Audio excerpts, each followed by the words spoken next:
ស្ដីបងប្អូននៅកន្លែងម៉ូតូទាំងអស់គ្នាថ្ងៃនេះជួបជុំក្រុមអ្នកកន្លែងម៉ូតូ HR Cambodia ជាងទៀត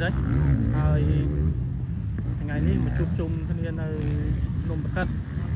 មកមើលបងកីឡាករបងប្អូនកីឡាករគាត់ប្រណាំងម៉ូតូអរុនសួស្ដីបងប្អូនអ្នកឆ្លាញ់ម៉ូតូទាំងអស់គ្នាដោយសារបងប្អូនឃើញវីដេអូនៅពីដើមកាលពីថ្ងៃទី28ខែ6ឆ្នាំ2026យើងហ្នឹងក៏ក្រុម HR Cambodia របស់យើងហ្នឹងបានទៅចូលរួមទស្សនាហើយនឹងលើកទឹកចិត្តដល់ក្រុមកីឡាករដែលគាត់ប្រណាំងម៉ូតូនៅភ្នំប្រសិទ្ធណាហើយនេះគឺជាតង់ទី1ដោយសារតែតង់ទី1នេះគឺហុយពេកហើយមានកីឡាកររបស់យើងគាត់មកហាត់សមទៅគាត់បើកទៅគាត់ផាយដីផាយអីទៅវាចូលកន្លែងតង់យើងក៏ផ្លាស់ដូរទៅកន្លែងតង់ទី2ហើយកន្លែងតង់ទី2នេះគឺនៅក្នុងទីលានក៏យើងសុំថាចូលទៅបោះតង់ប៉ុន្តែបោះទីតាំងហ្នឹងនៅឆ្ងាយទេនៅឆ្ងាយពីកន្លែងប្រណាំងហើយនៅគៀនប៉ុន្តែក៏នៅតែជួបឧបសគ្គទៀតដោយសារតែ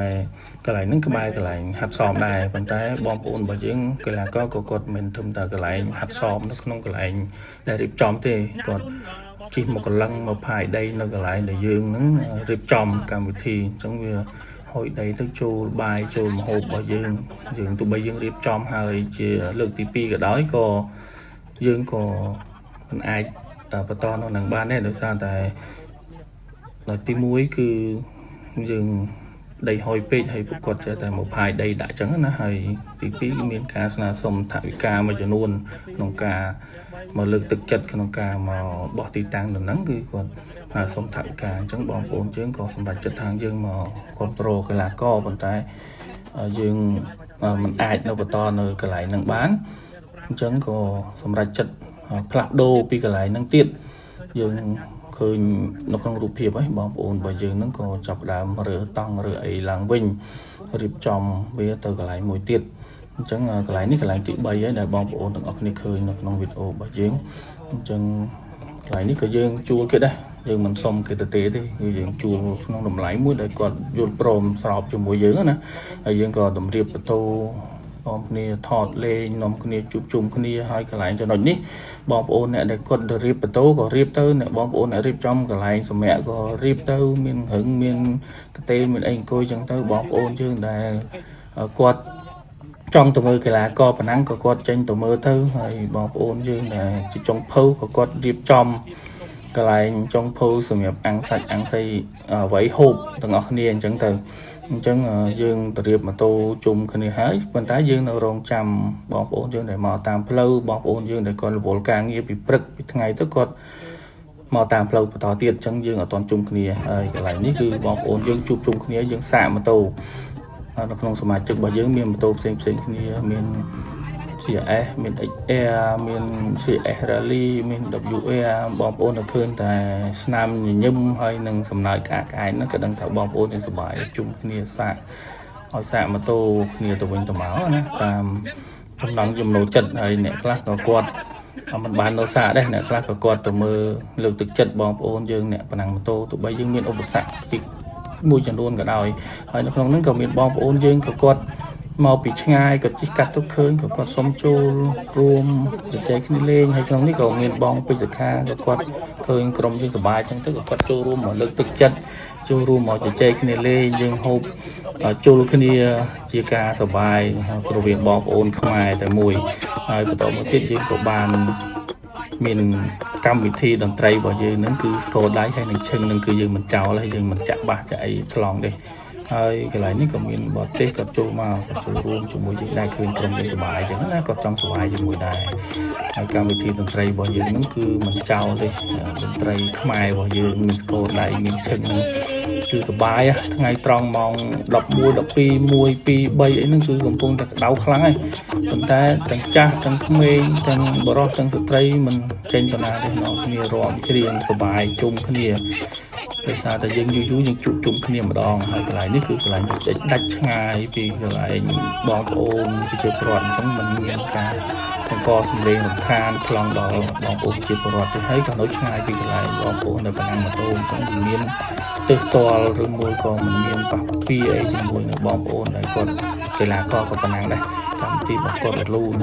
ហើយកម្មវិធីរបស់យើងក៏សប្បាយរហូតដល់ភ្លៀងដូរបរិយាកាសក្តៅពេកក៏ ព ពេលដាប់នឹងអោភ្លៀងមកមេមកក៏ជាក់ស្រួលបងប្អូនយើងក៏អត់មានបែកគ្នាទៅណាទាំងចុងធូទាំងអីរៀបចំកន្លែងឲ្យហូបចុកមកសបាយ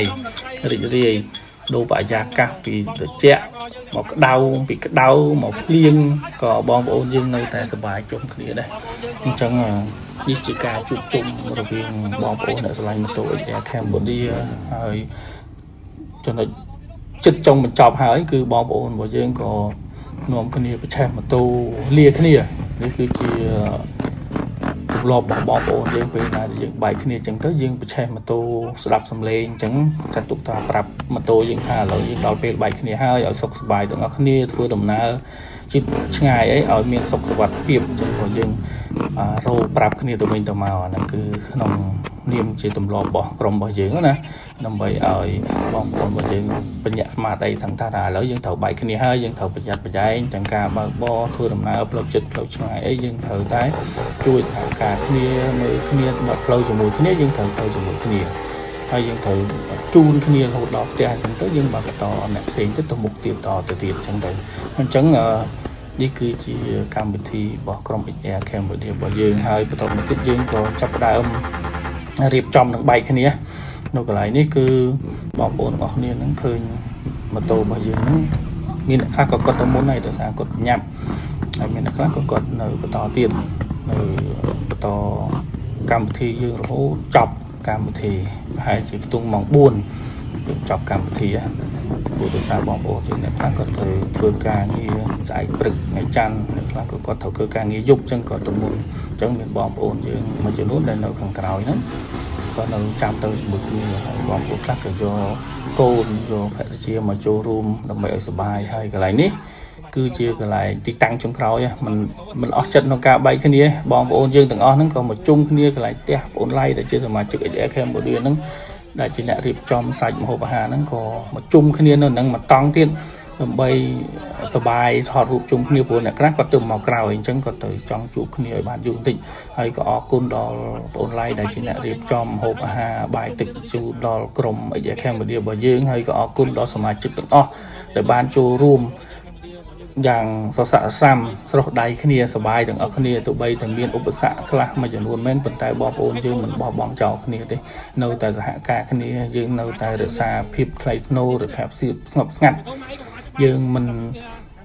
បង្កបាតុភិបដល់បងប្អូនជាពលរដ្ឋហើយក៏យើងនាំគ្នាសប្បាយតែក្រុមរបស់យើងហ្នឹងហើយអរគុណបងប្អូនអ្នកស្រឡាញ់ម៉ូតូទាំងអស់គ្នាសុខសប្បាយ